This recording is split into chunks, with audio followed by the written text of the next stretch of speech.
तो शबे बारात है भाइयों, तो सिर्फ हलवा खाने पे तवज्जो ना हो कि हलवा तो सूजी का भी बने, दाल का भी बने, बेदाल का भी बने, जाल का भी बने, ऐन गैन सभी बने, यानी जितनी त्योहारी आई है उसमें से आधी निमट जाए, उस पे पूरी तवज्जो ना रहे। ठीक है वो खा सकते हैं, जायज़ है भाई, उसके कोई इसको नाजायज़ कहता तो नाजायज़ के लिए दलील लेकर के आए, मगर सवाल यह है कि तुम सिर्फ खाने में मत रह जाओ। जिसने खिलाया है उसके लिए पेशानी खुदा की, उसके लिए पेशानी झुका दो मस्जिद में जाकर के। बेशक बेशक। और वह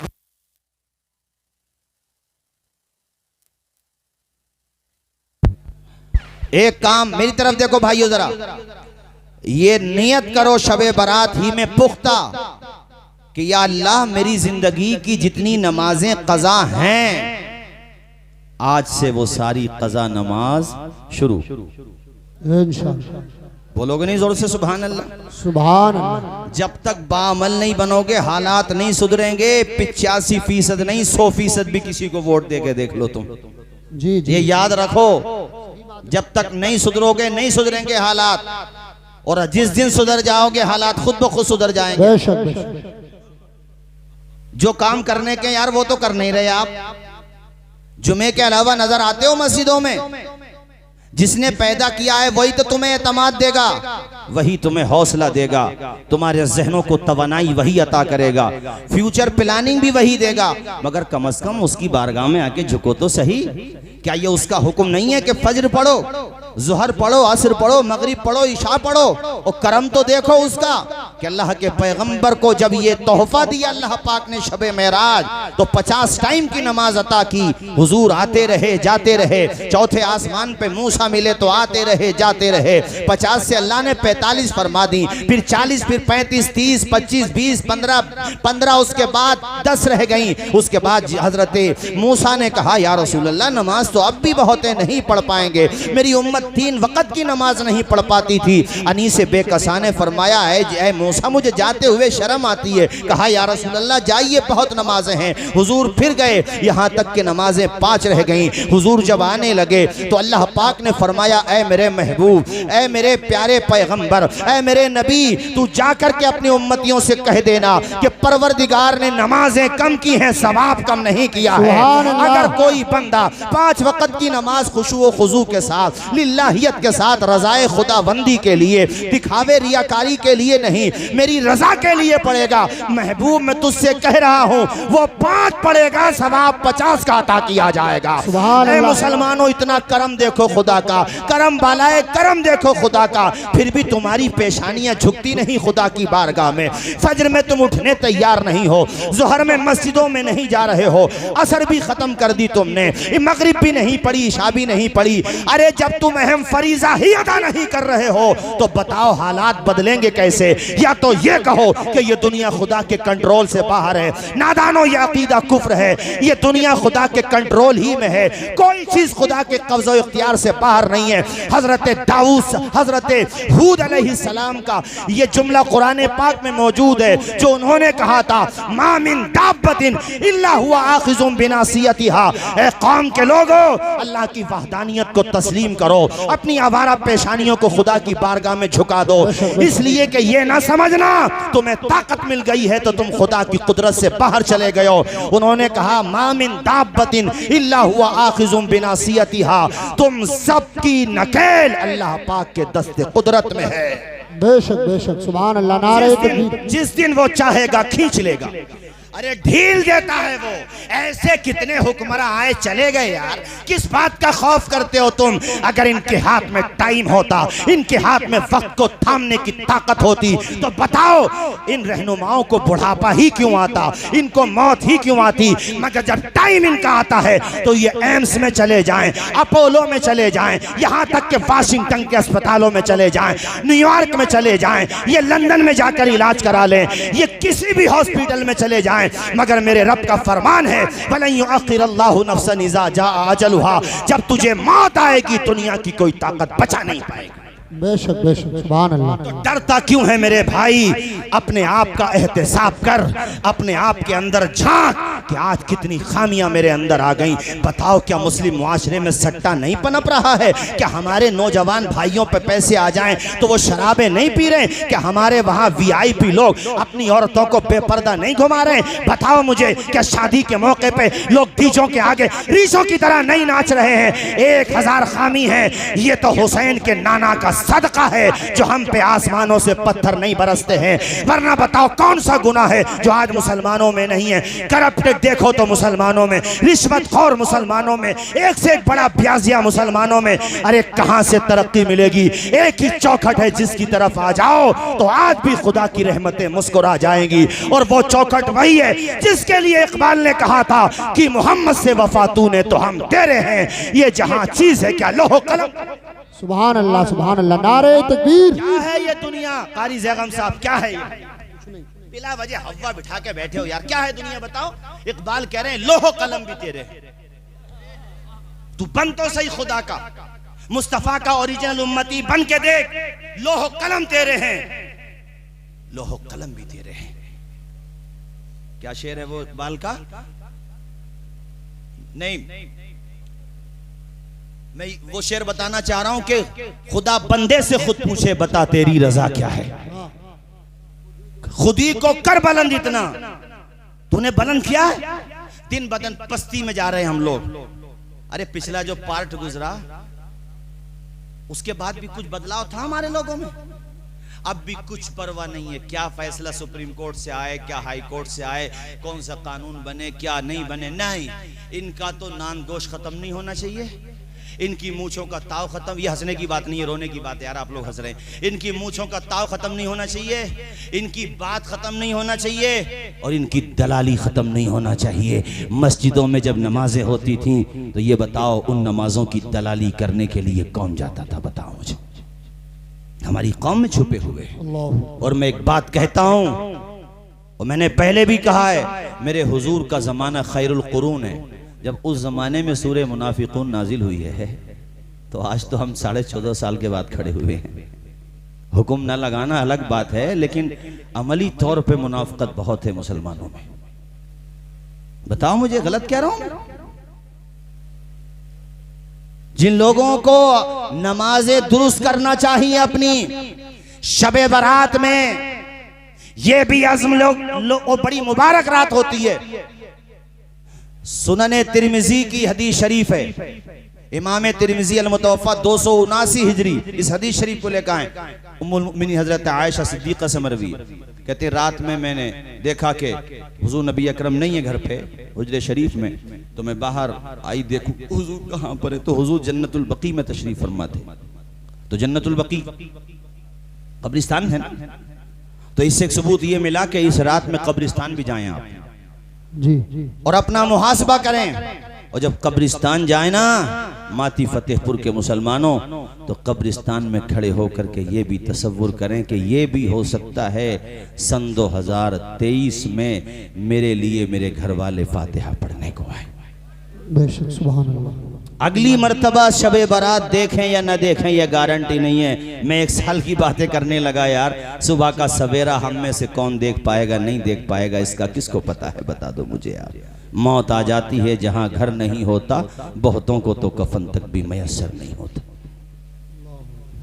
कामयाबी का वाहिद रास्ता यह है कि हुजूर की चौखट पे आओ, बस इसके अलावा कोई रास्ता नहीं है कामयाबी का, ये दिमाग में बिठा लो। और जब हुजूर के रास्ते पे आ जाओगे तो झूठ बोलते हुए डरोगे। जब हुजूर के रास्ते पे आ जाओगे तो तुम्हारे जबान पे सदाकतों के गुलाब खिलेंगे। जब मेरे आका की सीरत अपना लोगे तो किसी को तकलीफ नहीं पहुंचाओगे, किसी की मेंढे नहीं काटोगे, किसी को नाहक नहीं दबाओगे, किसी की जमीन पे कब्जा नहीं करोगे, किसी गरीब की बद्दुआएं नहीं लोगे। हुजूर की अगर सीनत अपना लोगे तो अमानतों में खयानत नहीं करोगे। मेरे भाइयों, अपनी निगाहों को भी पाकीज़ा करोगे, अपने किरदार को पाकीज़ा करोगे। अगर तुम हुजूर के के सच्चे उम्मती बन जाओगे तो अल्लाह की इज्जत की कसम लेकर के कहता हूँ खुद ब खुद हालात बदल जाएंगे।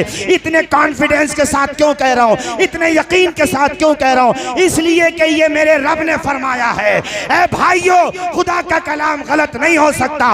अल्लाह कहता है वला तहिनु वला तहज़नु व अंतुम अलौना इन कुंतुम मुमिनीन। अरे तुम ही सरबलंद हो जाओगे, तुम्हारा ही सिक्का चलेगा, डरने की जरूरत नहीं है, घबराने की जरूरत नहीं है। अल्लाह कहता है शर्त यह है कि सच्चे मोमिन बन जाओ। सुभान अल्लाह बेशक।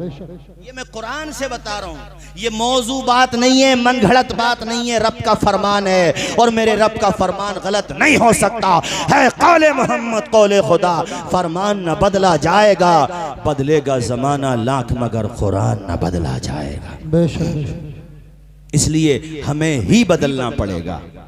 जब देखो किरदार के गाजी और मस्जिदों के नमाजी थे तो हजरत उमर फारूक आजम ने जब बैतुल मुकद्दस को फतह किया, हजरत बैतुल मुकद्दस जब फतह हुआ तो सुने भाइयों जरा, ये वाकया सीरत की बहुत सी किताबों में लिखा हुआ है। तो वहां पर हजरत अबू उबैदा इब्न जर्राह आए हैं, कैसी शख्सियत थे, सुभान अल्लाह। अभी बताऊंगा, अभी तो सिर्फ नाम आया, बताऊंगा उनकी हालात ज़िंदगी भी थोड़े से। उन्होंने ख़त लिखा कि हज़रत बैतुल मुक़द्दस फतह हो गया, फ़लस्तीन में इस्लाम का फरेरा लहराने लगा, आप तशरीफ़ लाएं, यहाँ के लोग बड़े मुतमन्नी हैं आपकी ज़ियारत के लिए। मैं यार क्या बताऊँ, ये हज़रत उमर फ़ारूक आज़म है जिनको हुजूर ने खाने काबा की दीवारों से चिमट के अल्लाह से मांगा था, ए अल्लाह तू हमें उम्र दे दे। आज तो हम पे आप पे क्या मुसीबतें, वो कैसा दौर था मुसीबतों का जब हक वाले कुरान शरीफ भी नहीं पढ़ सकते। ये दुनिया ये समझती है कि हमारे सामने ये वक्त आ गया तो ये लोग जो है ख़त्म हो जाएंगे। ये तो गलत फहमी है इनकी, परेशान कर सकते हैं हमें अंधा करने के चक्कर में ये लोग काने बनने को तैयार हैं कि मियाँ भाई को अंधा कर दो चाहे हम काने हो जाएं, कोई बात नहीं है, हो जाओ, हमारा भी खुदा मालिक, सुभान अल्लाह, हमारा भी खुदा मालिक है। मुझे शिकवे सिर्फ अपनी कौम से हैं, जिस दिन हम सुधर जाएंगे इंशाल्लाह हालात सुधर। तुम क्या दोगे, गरीब जनता के हाथ में खाने को रोटी का टुकड़ा नहीं है, तुम क्या दोगे। इस भारत को हमने ही सोने की चिड़िया बनाया था और इंशाल्लाह हम ही बनाएंगे इसको सोने की चिड़िया इंशाल्लाह। और हमारे साथ हमारे बिरादराने वतन, वो हिंदू भाई जो भारत की तरक्की चाहते हैं, वो भी हमारे कदम के साथ कदम मिलाकर चलेंगे और हम उनके साथ कदम मिलाकर के चलेंगे as a citizen of country. सुनो भाइयों, क्या दौर था, ऐसे दौर तो अहले हक ने देखे ही हैं हजरत। नमाज पढ़ने की इजाजत थोड़ी थी, अगर किसी ने कलमा पढ़ लिया और पता चल गया कुरैश मक्का को, तो भाइयों इधर देखो, सत्र छुपाने के अलावा बाकी जिस्म को बरहना करके तपती हुई रेत पे लिटा दिया जाता और ऊपर से भारी पत्थर रख के कहा जाता अब भी तुम मोहम्मद अरबी का नाम लोगे, तो जवाब ये आता था तू हो के तुर शुरू मुझे ईजा हजार दे, ये वो नशा नहीं जिसे तुरशी उतार दे। सुभान अल्लाह। सैयदना उस्मान गनी का चचा जो था ये बहुत जुल्म करता था। जब ईमान ले आए थे उस्मान गनी तो ये बोरे में बंद कर लिया करता था। पीर करम शाह ज़हरी ने लिखा ज़ियाउन नबी में कि ये बोरे में बंद कर लेता था। बोरा समझते हो ना भाइयों, बोरे में बंद कर लेता और ऊपर से उसको मतलब उसका मुंह सिल देता, ये बांध देता होगा या सिल देता होगा, और उसके बाद फिर मारता था डंडों से, यानी पैक कर देता उसके बाद मारता। तसव्वुर कीजिए, यानी कसूर क्या था इनका, सिर्फ ये कसूर था कि इन्होंने अपनी आवारा पेशानी को खुदा की बारगाह में झुकाया, उसकी बारगाह में झुकाया जिसकी बारगाह में झुकाना चाहिए। अरे नादानो, खुदा वही तो है जिसने पैदा किया है, वो खुदा कैसे हो सकता है जिसको हम खुद बनाते हैं। जो हमारा मोहताज है वो खुदा कैसे हो सकता है। कुछ तो लॉजिक इस्तेमाल किया करो। मगर जब अक्लें अंधी होती है ना तो फिर यही रिजल्ट आते हैं। हजरत उस्मान गनी को और ऊपर से वो मारते, डंडों से मारता। चचा, सगा चचा है, देखो तकलीफें देता। उसके बाद जब मुंह खोलता तो उस्मान गनी बेहोश हो चुके होते और आपकी आंखों से आंसू निकल रहे होते। वो गुर्बत का दौर था अहले हक के लिए। मुसलमानों कभी मसाइब देख के घबराया मत करो, अपना इतिहास पढ़ा करो, अपने हुजूर की सीरत पढ़ा करो, तुम्हें हौसले की दौलत मिल जाएगी। तुम्हें सब्र की दौलत मिलेगी। और देखो मुंह से झाग निकलने लगते उस्मान गनी के, मुंह से झाग। उसके बाद सीने पे खड़े होकर कहता था, चचा है मगर देखो क्या कहता, उस्मान अब तो तेरा नशा उतर गया होगा। तो उस्मान गनी आधे होश में होते, आधे बेहोश होते, मगर आधा होश भी उनका हम लोगों के होश से अफजल था। और कहते थे, चचा जितना तेरा जुल्म बढ़ता है उतना ही उस्मान गनी का ईमान बढ़ जाता है। सुभान अल्लाह। जितना तेरा जुल्म का सिलसिला दराज होता है उतना ही मेरा ईमान मजबूत हो जाता है। कभी तुम्हारी जिंदगी में भी ऐसा वक्त आ जाए, माती फतेहपुर के मुसलमानों कि एक तरफ मौत हो और दूसरी तरफ हुजूर का कलमा हो, तो खुदा की कसम मरना तो वैसे भी है और मर ही रहे हैं, आमतौर पे मर जाते हैं लोग, नेचुरली मरेंगे। तो ऐसे मौके पे करबला के हुसैन को मत भूल जाना, ऐसे मौके पर जंगे बद्र के सिपाहियों को मत भूल जाना। जिंदगी में कभी ऐसा मोड़ आ जाए तो ये फैसला कर लेना, या अल्लाह तेरा शुक्र है तू मुझे शहादत की मौत अता कर रहा है।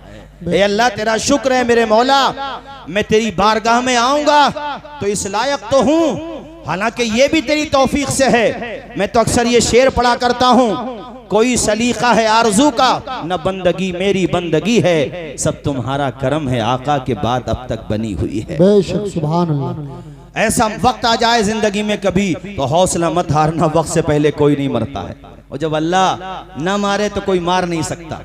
अगर ऐसा वक्त आए तो घबराना नहीं। हजरत उस्मान गनी की मैंने बताई, बहुत तवील कहानियां हैं, बहुत दास्तानें हैं भाइयों, सब सच्ची दास्तानें। तो उमर के लिए हुजूर दुआ करते थे, वही उमर जिसके आदा पे शैदा सतर, जिससे मेरे हुजूर ने कहा है उमर तू जिधर जाता शैतान नहीं आता उधर, उसी उमर का दौर है। नाम सुन के कैसर और किसरा कांप जाया करते थे। कितनी कितने बड़े एम्पायर को गिरा के रख दिया हजरत उमर ने। आज फलस्तीन भी फतह है।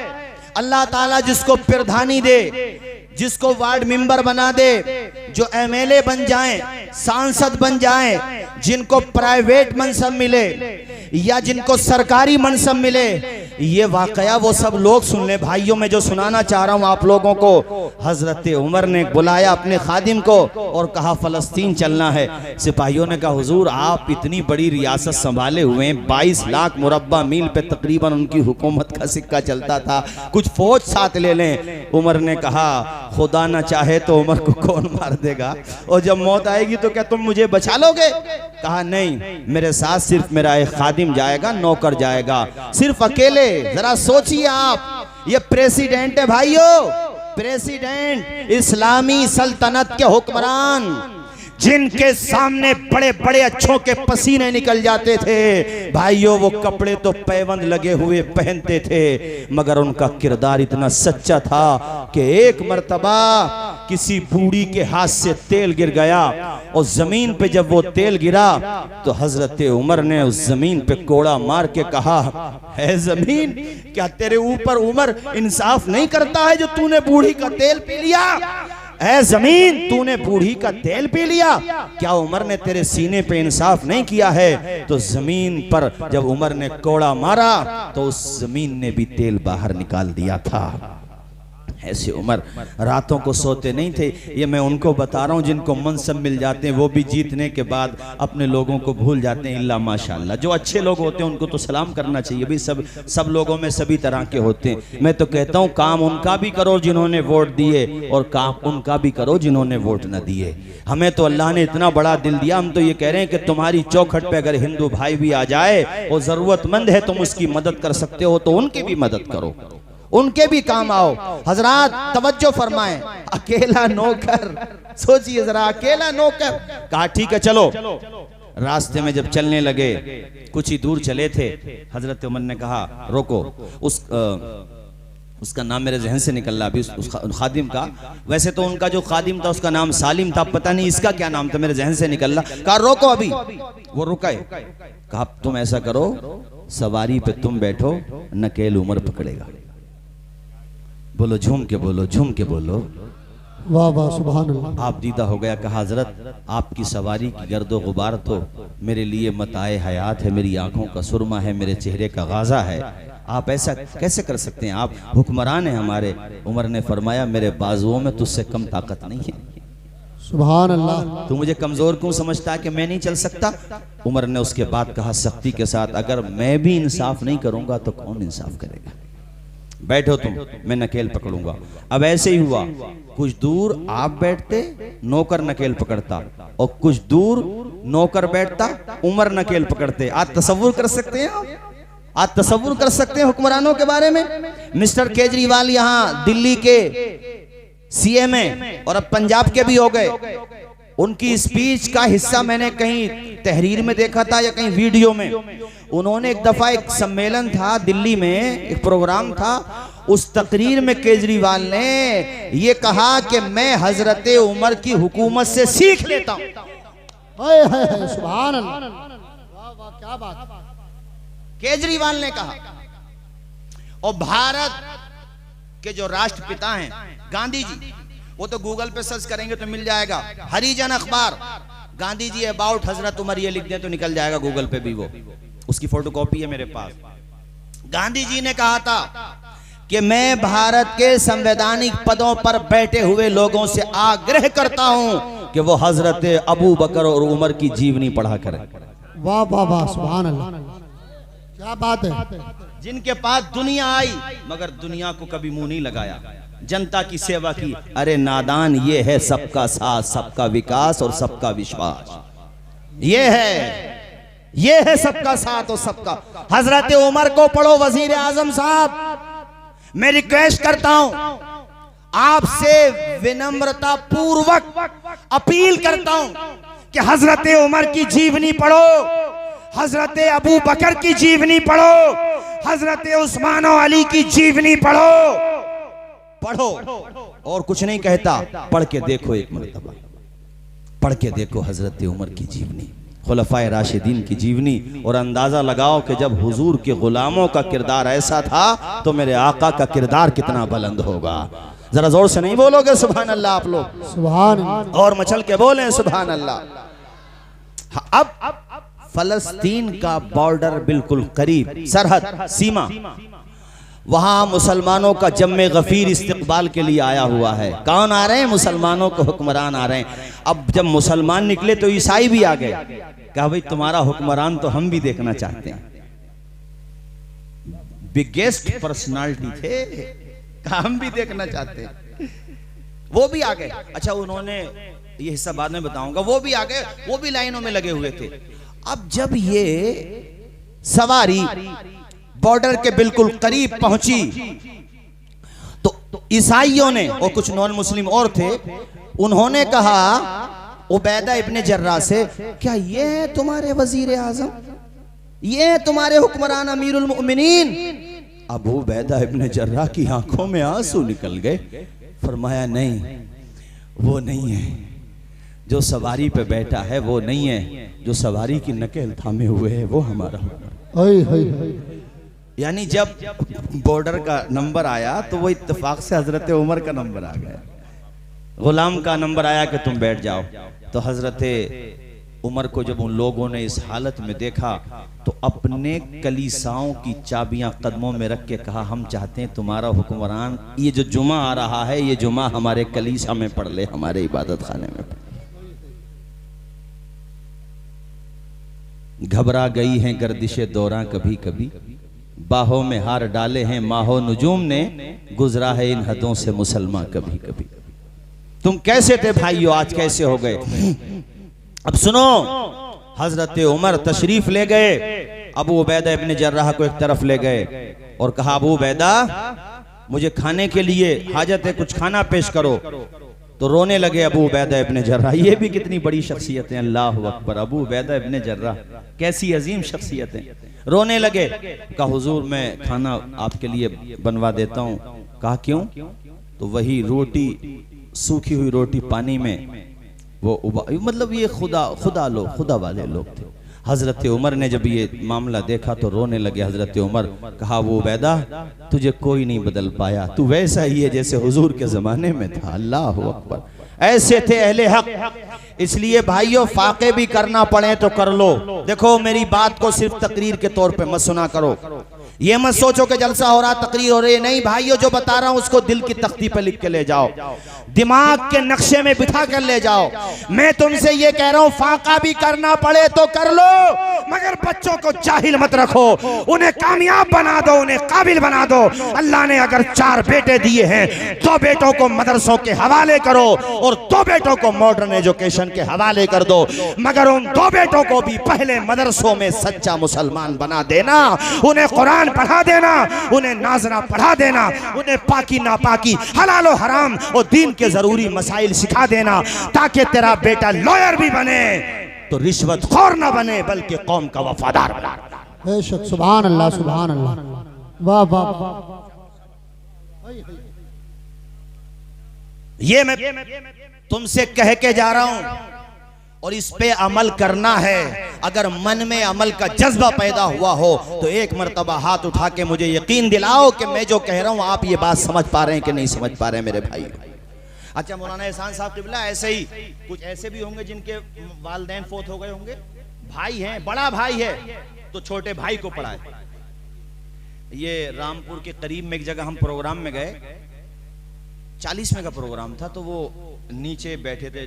मैंने बॉडी लैंग्वेज से समझ लिया, मैंने कहा यार ये एजुकेटेड पर्सन है कोई, लेकिन जलसे के बाद फिर मुलाकात हुई तो पता चला कि मेरठ में उनका हॉस्पिटल है और माशाल्लाह एमबीबीएस डॉक्टर है, एक गांव का बंदा एमबीबीएस डॉक्टर। तो मैंने इसका पस मंजर पूछा, बैकग्राउंड भी किस तरीके से, तो उन्होंने कहा हम 7 या 8 भाई बताया उन्होंने कि 7-8 भाई हैं। वो मिजले थे या शायद छोटे थे, अब मुझे ध्यान नहीं रहा, ये कई महीने पहले की बात है।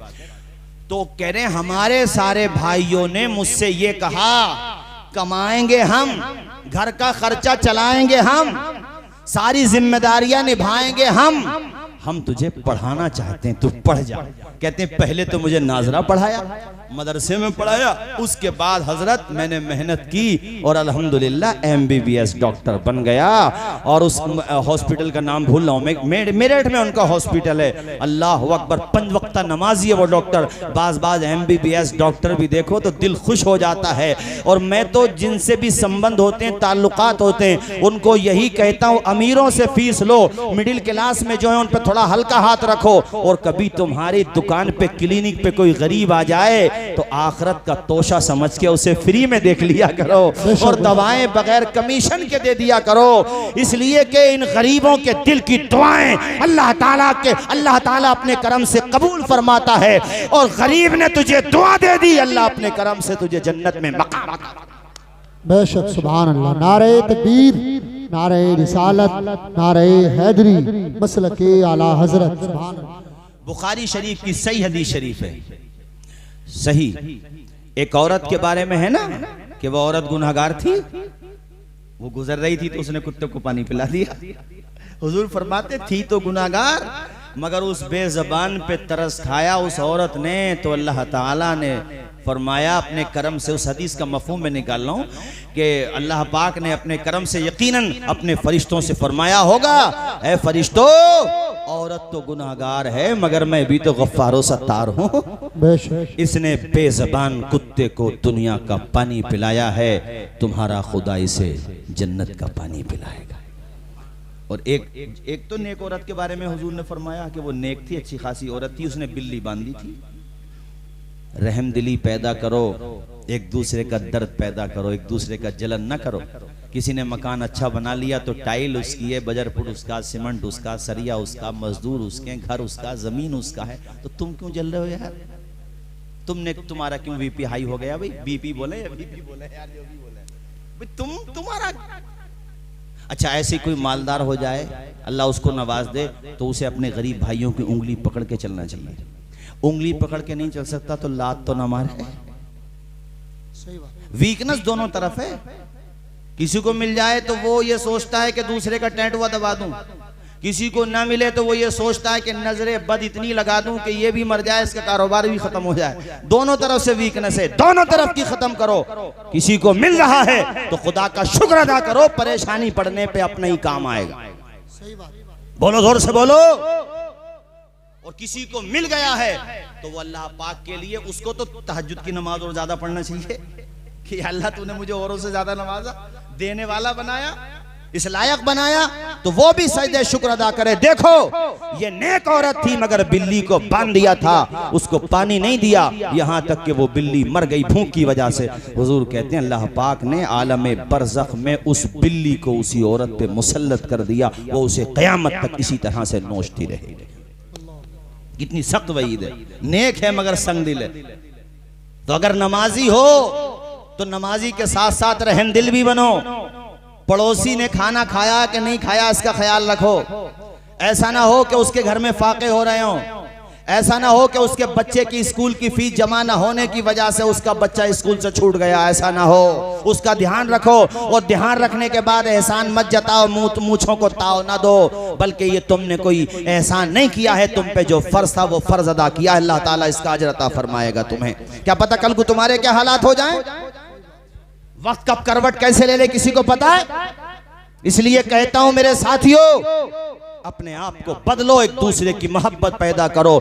तो जहां में काम आए जो ऐसा कोई काम कीजिए, तो जहां में काम आए जो ऐसा कोई काम कीजिए। जिंदगी का एक एक पल मुस्तफा के नाम कीजिए। जिंदगी का एक एक पल बोलो मुस्तफा के। सुभान अल्लाह। ये वाकया मुकम्मल करूं, हजरत उबैदा इब्ने जर्राह से हुजूर हजरत उमर ने उसके बाद कहा, ये जुमले बड़े तारीखी जुमले हैं। ये देखो मेरी तकरीर का खुलासा जो मैं जुमले बता रहा हूँ, बड़े तारीखी जुमले हैं। हजरत उमर ने कहा, उबैदा एक बात बताओ, हम क्या थे? आए हमें कौन जानता, हम तो बद्दू का लफ्ज कहा, हम क्या थे? कुछ भी नहीं थे, हमें कौन पहचानता। सुन मेरे दोस्त, हमें जो इज्जतें मिली है ना, ये हुजूर की चौखट से मिली है। बेशक जरा जोर से, हुजूर के कदमों से मिली हैं। आज देखो आधी दुनिया पे तकरीबन परचम इस्लाम लहरा रहा है। मेरे भाई ये इज्जत हमें हुजूर की चौखट। उसके बाद जो जुमले कहे वो तुम्हें सुनाने। उसके बाद कहा, जब तक ये उम्मत हुजूर के दामने करम से जुड़ी रहेगी, हुजूर की चौखट की पैरवी को मुकद्दम समझेगी, हुजूर की सीरत पर किसी चीज़ को फौकियत नहीं देगी, अपने हुजूर से बेलौस बेपनाह मोहब्बत करती रहेगी। उमर कहते हैं मेरे भाई यकीन मान, इस उम्मत को कोई नीचा नहीं कर पाएगा, इस उम्मत को कोई झुका नहीं पाएगा। पता ये चला बखुदा खुदा का यही है दर, नहीं और कोई मफर मकर, जो वहां से हो यहीं आके हो, और जो यहाँ नहीं तो वहां नहीं। इसलिए हुजूर की चौखट पे आ जाओ, यही चौखट है जहां से तुम्हें इज्जतों की खैरात मिलेगी, जहां से तुम्हें सब कुछ मिलेगा, जहां से तुम्हें शान और शौकत का परचम मिलेगा। भाइयों मेरे हुजूर का दामन थाम लो सही माना में, और परसों से, बल्कि कहता हूं आज ही से शुरुआत कर दो। परसों खूब आंसू बहाओ, शबे बारात को खूब आंसू बहाओ, रो खुदा की बारगाह में। और परसों को तहज्जुद की नमाज का भी आगाज करो, और ये भी नियत करो कि या अल्लाह अब मैं जब भी सोया करूंगा इशा की नमाज के बाद, अगर मेरा वुजू टूट जाएगा तो वुजू करूंगा, 100 मरतबा कलमा शरीफ पढ़ूंगा, 100 मरतबा दुरूद शरीफ पढ़ूंगा। उसके बाद सीधे रुख हो करके आकाए करीम के यानी कि सुन्नत के मुताबिक मैं सो जाऊंगा। और या रसूल अल्लाह मेरे आका आप पर दुरूद व सलाम पढ़ूंगा। ये नियत करना है तुम्हें, और आज ही से आगाज कर देना है। उसके अलावा मेरे भाइयों थोड़ी देर सो जाना, चूंकि तहज्जुद के लिए थोड़ा सा नींद आना भी है। आधा पौन घंटा सो गए और फिर तहज्जुद भी पढ़ना। शबे बारात को तो पढ़ लो ना, साल में कम से कम एक दिन तो पढ़ लो यार। ये नमाज बड़ी प्यारी नमाज है, तहज्जुद की नमाज। खुदा की रहमतें आसमान अव्वल पे होती हैं उस वक़्त, यानी ख़ास रहमतें अपनी शान के मुताबिक। और अल्लाह कहता है बंदो कुछ मांगो मुझसे, मांगो जो मांगोगे मैं दूंगा।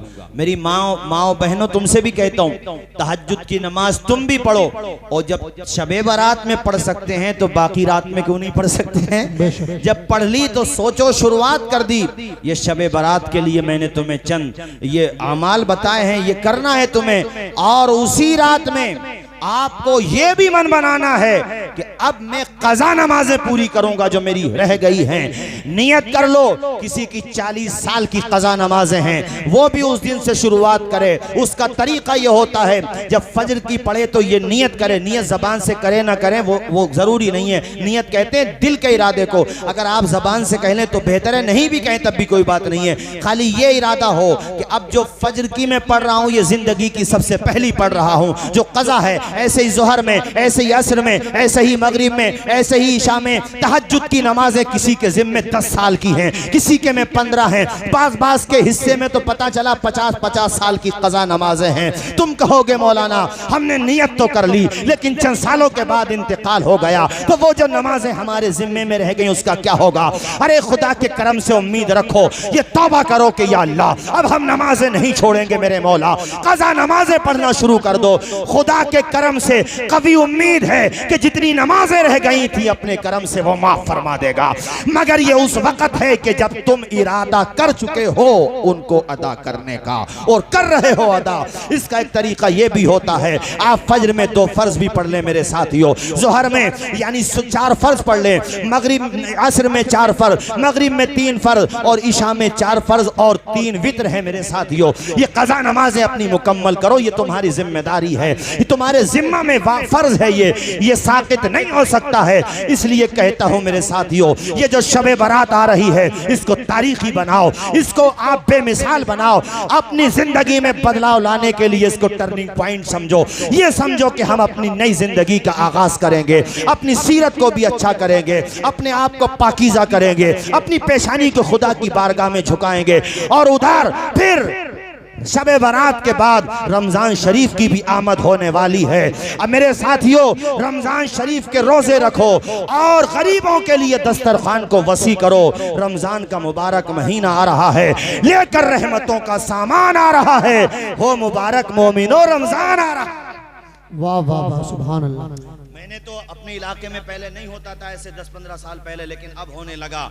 हमारे जवान बच्चे भी रोजा छोड़ रहे हैं, जवान बच्चे भी। नादानो, गलत फहमी में हो तुम कि रोजा रखने से बदन में वीकनेस होती है। रोजा बदन की ताकत से नहीं, ईमान की ताकत से रखा जाता है।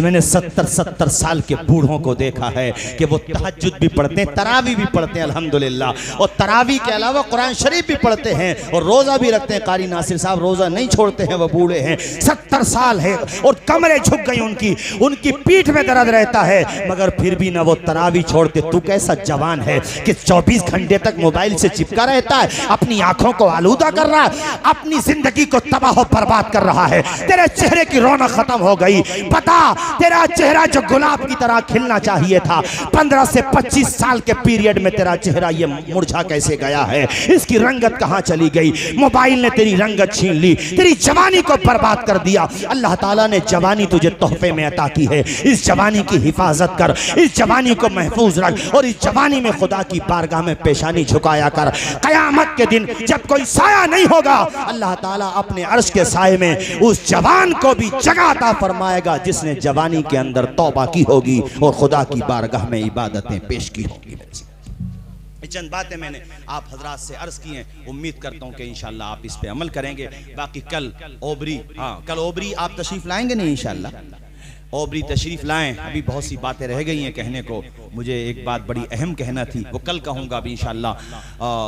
बहुत ज़रूरी बात थी, कल आप तशरीफ़ लाएं, चूँकि अभी आगे का प्रोग्राम भी चलना है। और हमारे आज के जो खुसूसी ख़तीब हैं, इतने शानदार ख़तीब हैं और दुखती रग पे वो माशाल्लाह हाथ रखते हैं और बहुत नब्बाज और नफ्सियात को समझने वाले ख़तीब हैं माशाल्लाह, बेहतरीन स्कॉलर हैं। हज़रत मुफ्ती शहर यार साहब क़िबला, उनको समात करना है और एक